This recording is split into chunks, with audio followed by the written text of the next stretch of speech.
श्री ब्रह्म पुराण। मार्कंडेय मुनि को प्रलय काल में बाल मुकुंद का दर्शन और उनका वरदान प्राप्त होना। ब्रह्मा जी कहते मुनिवरों, कल्प के अंत में जब महासंहार आरंभ हुआ, चंद्रमा, सूर्य और वायु का नाश हो गया, स्थावर जंगम समस्त प्राणी नष्ट होने लगे, उस समय की बात बतलाता हूँ। पहले प्रलय कालीन प्रचंड सूर्य का उदय होता है, फिर मेघों की घोर गर्जना होने लगती है, बिजली गिरती है जिससे वृक्ष और पर्वत टूट फूट जाते हैं, सारे जगत का संहार हो जाता है, उल्कापात होता रहता है, सरोवरों और नदियों का सारा जल सूख जाता है। फिर वायु का सहारा पाकर संवर्तक नामक अग्नि समस्त विश्व में फैल जाती है। ऊपर से 12 सूर्य तपने लगते हैं, वह आग पृथ्वी को भेद कर रसातल में भी पहुंच जाती है और देवता, दानव तथा यक्षों को अत्यंत भय देने लगती है। पृथ्वी पर जो कुछ रहता है वह सब जलाकर नागलोक को भी दग्ध करती है और फिर क्रमशः नीचे के समस्त लोकों को तत्काल नष्ट कर देती है। 20 लाख योजन तक फैली हुई वायु और संवर्तक अग्नि देवता, असुर, गंधर्व, यक्ष, नाग और राक्षस सबको भस्म कर डालती है। ऐसे घोर महाप्रलय के समय परम धर्मात्मा मार्कंडेय मुनि अकेले ध्यानस्थ होकर बैठे थे। प्रलय अग्नि की लपट उनके पास भी पहुंची, उनके कंठ, तालु और होठ सूख गए। उस महाभयानक अग्नि को देखकर वे भय से विह्वल हो उठे और कोई रक्षक ना पा सकने के कारण इधर उधर भागने लगे। उन्हें कहीं भी शांति नहीं मिली।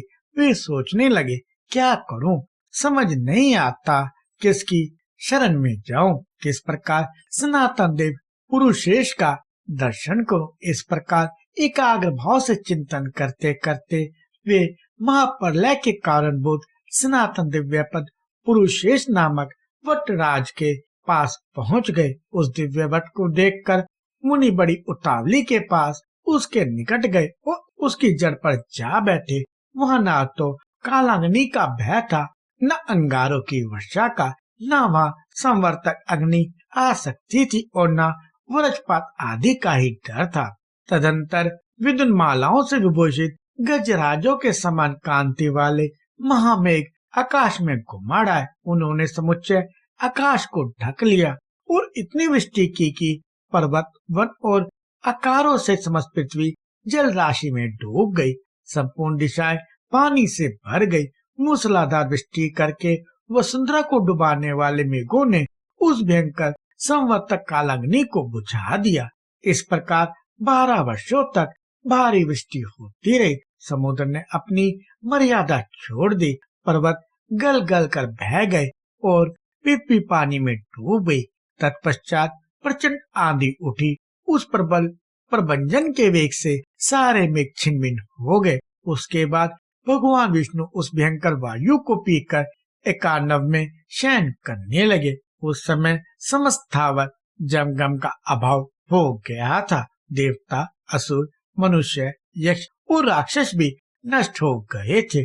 उस समय मार्कंडेय मुनि ने विश्राम के अनंतर श्री पुरुषोत्तम का ध्यान करने के पश्चात जब आंखें खोली तब पृथ्वी को जल में निमग्न पाया।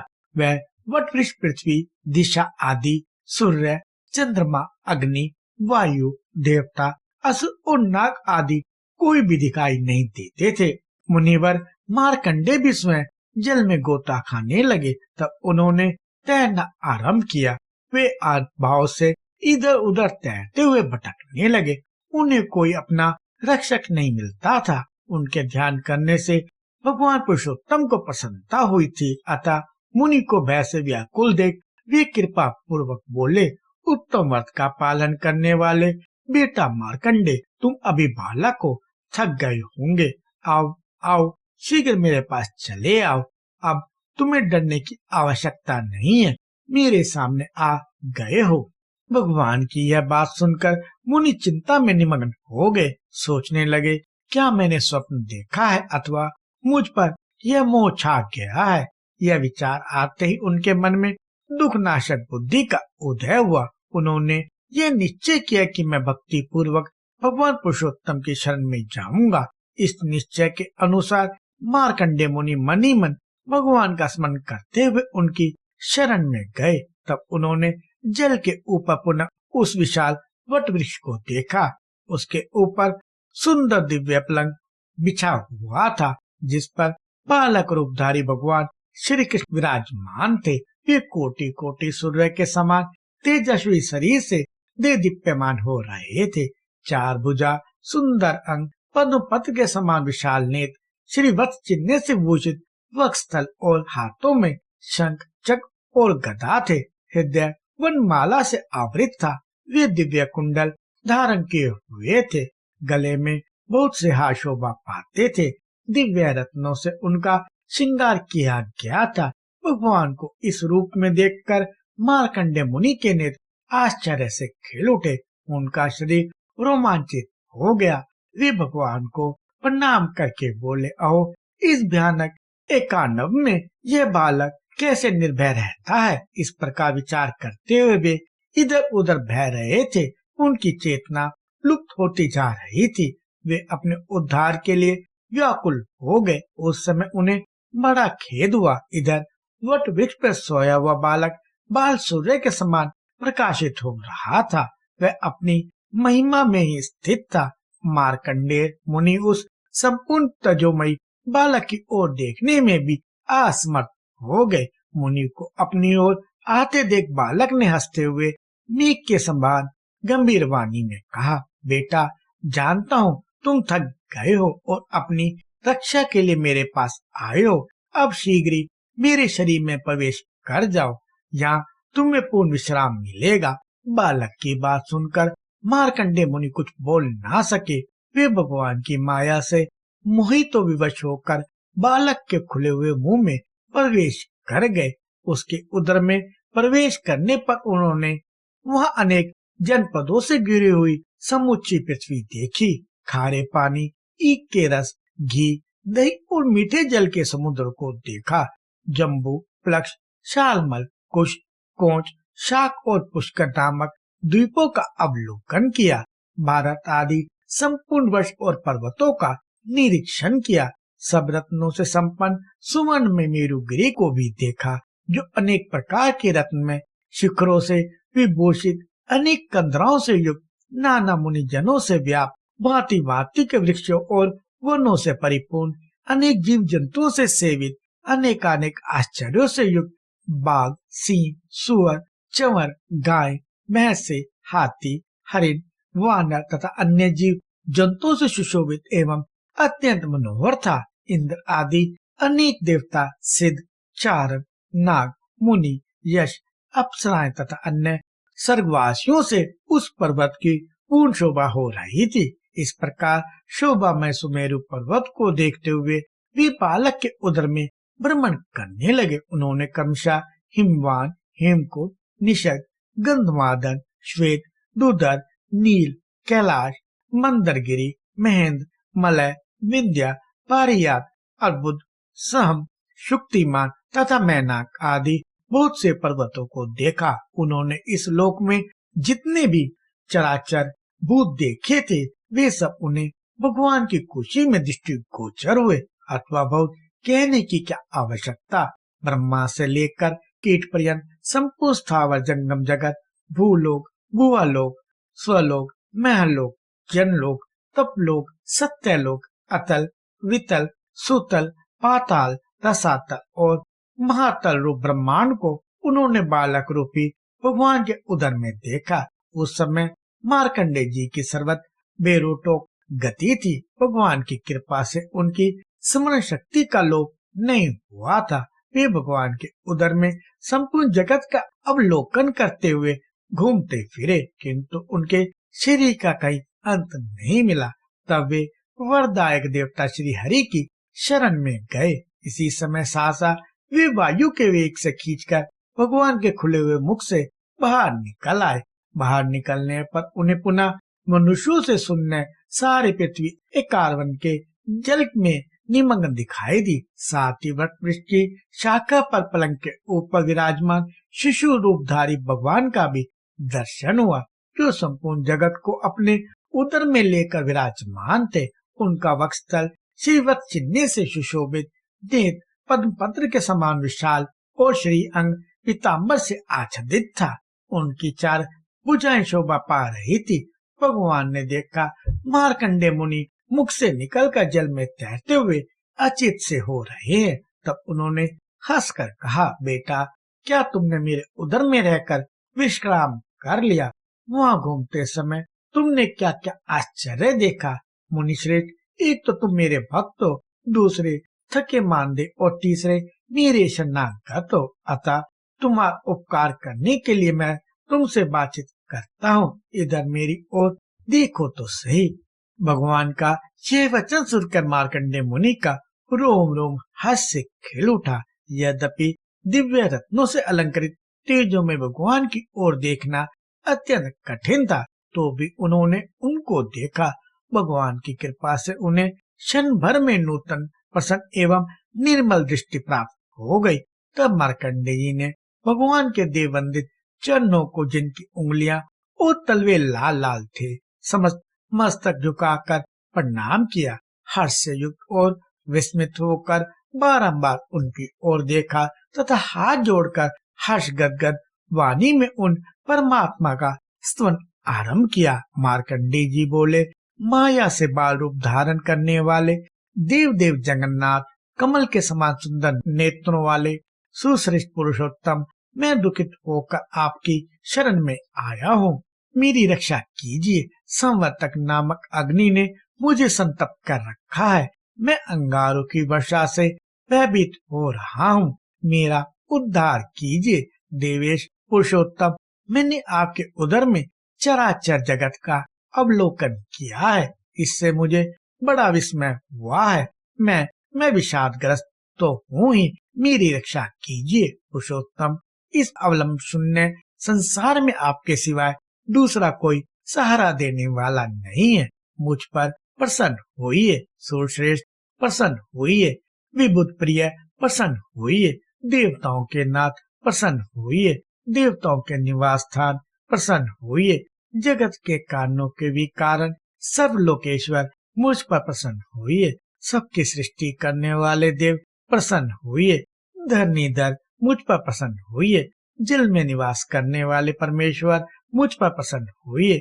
मधुसूदन, मुझ पर प्रसन्न होइए। कमलाकांत, प्रसन्न होइए।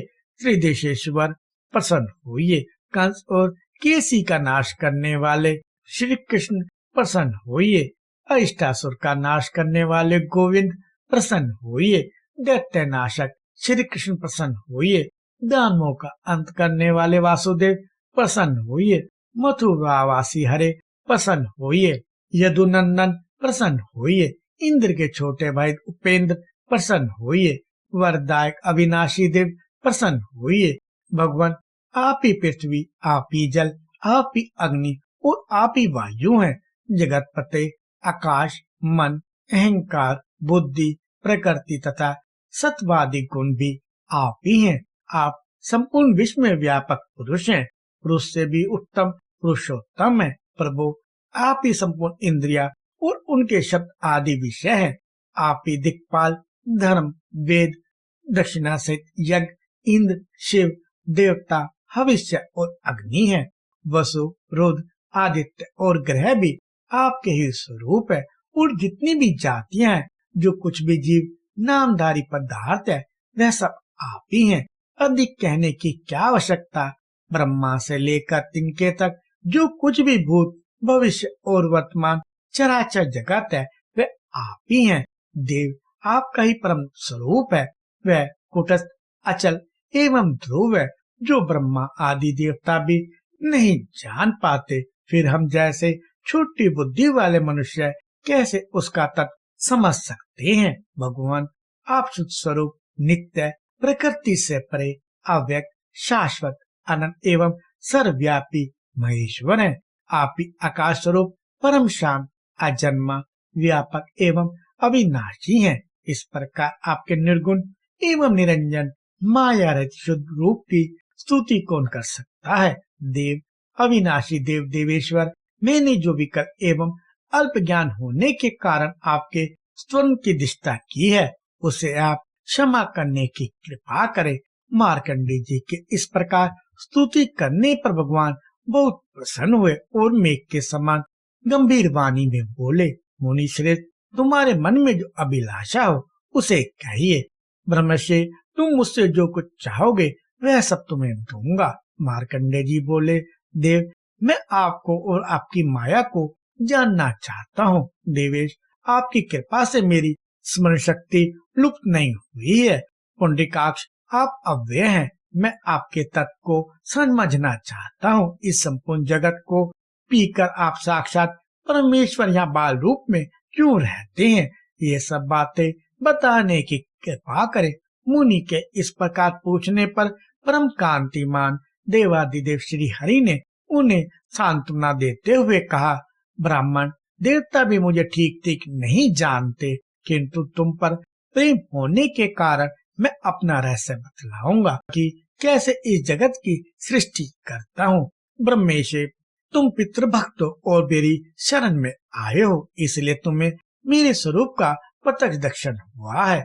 तुम्हारा ब्रह्मचर्य महान है। पूर्व काल में मैंने जल को नारा नाम दिया था। उस नारा में मेरा सदैव अयन निवास रहता है, इसलिए मैं नारायण कहलाता हूँ। दूजोत्तम, मैं नारायणी सबकी उत्पत्ति का कारण, सनातन, अविनाशी, संपूर्ण भूतों का सृष्टा और सहारता हूँ। मैं ही विष्णु, मैं ही ब्रह्मा और मैं ही देवराज इंद्र हूँ। यशराज कुबेर उप्रेता यम भी मैं ही हूँ। मैं ही शिव, चंद्रमा, प्रजापति, कश्यप, धाता, विधाता और यज्ञ हूँ।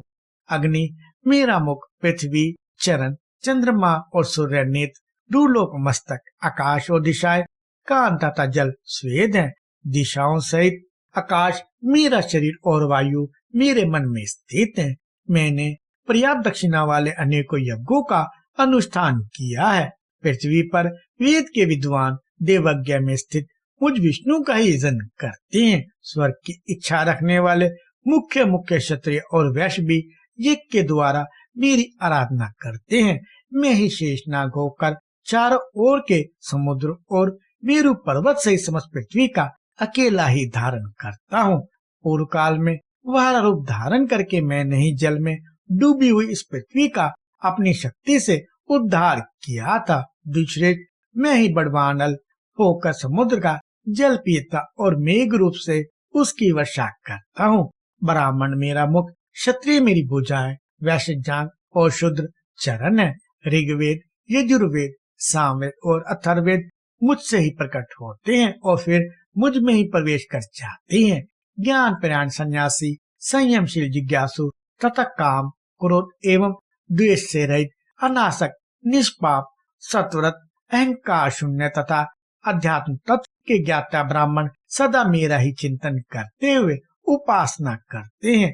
मैं ही संवर्तक ज्योति, मैं ही संवर्तक अग्नि, मैं ही संवर्तक सूर्य और मैं ही संवर्तक वायु हूँ। आकाश में जो ये तारे दिखाई देते हैं, इन सबको मेरे ही रोमकूप समझो। रत्नों से भरे हुए समुद्र और चारों दिशाओं को मेरा ही स्वरूप जानो। मनुष्य जिस कर्म का अनुष्ठान करके कल्याण के भागी होते हैं, वह भी मेरा ही स्वरूप है। सत्य, दान, उग्र तपस्या और अहिंसा ये मेरे बनाए हुए विधान के अनुसार ही विहित माने जाते हैं और मेरे स्वरूप में इनकी स्थिति है। जिनकी ज्ञान शक्ति मेरे द्वारा अभिभूत हो जाती है, वे इच्छा अनुसार चेष्टा नहीं कर पाते। वेदों का सम्यक स्वाध्याय करके भांति भांति के यज्ञों द्वारा यजन करने वाले, शांत एवं क्रोध पर विजय पाने वाले ब्राह्मण मुझे प्राप्त करते हैं। पापाचारी, लोभी, कृपण, अनार्य तथा मन को वश में न रखने वाले मनुष्यों को मैं कभी नहीं मिल सकता।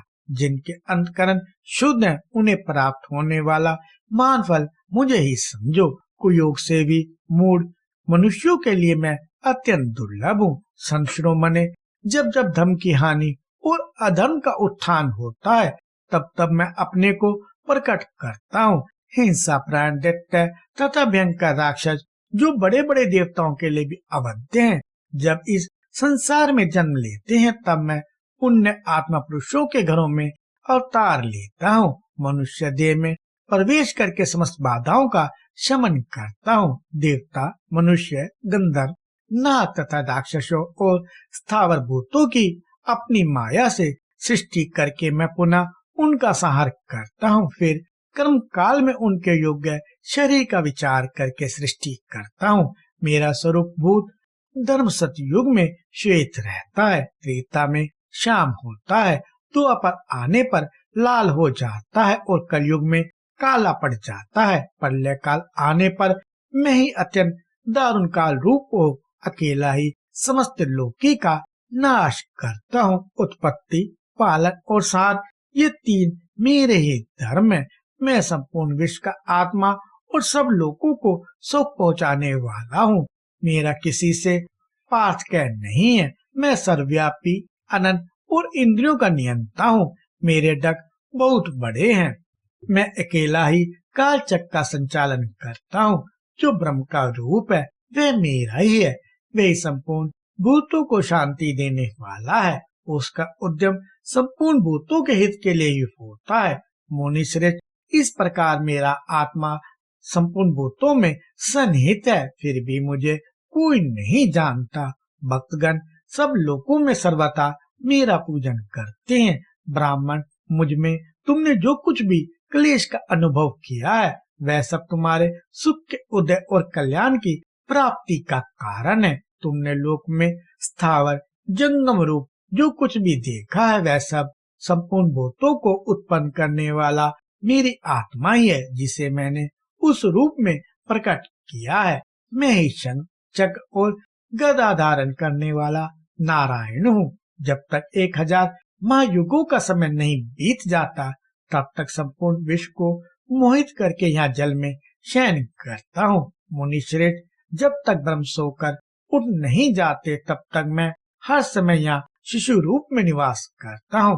विपेंद्र, मुझ ब्रह्म रूपी परमात्मा ने अनेक बार संतुष्ट होकर तुम्हें वरदान दिया है। समस्त चराचर जगत का नाश होकर सब कुछ एकांत में मग्न हो जाने पर तुम मेरी ही आज्ञा से यहाँ आ निकले हो। फिर जब मेरे शरीर के भीतर प्रविष्ट हुए तब मैंने तुम्हें संपूर्ण जगत का अवलोकन कराया है।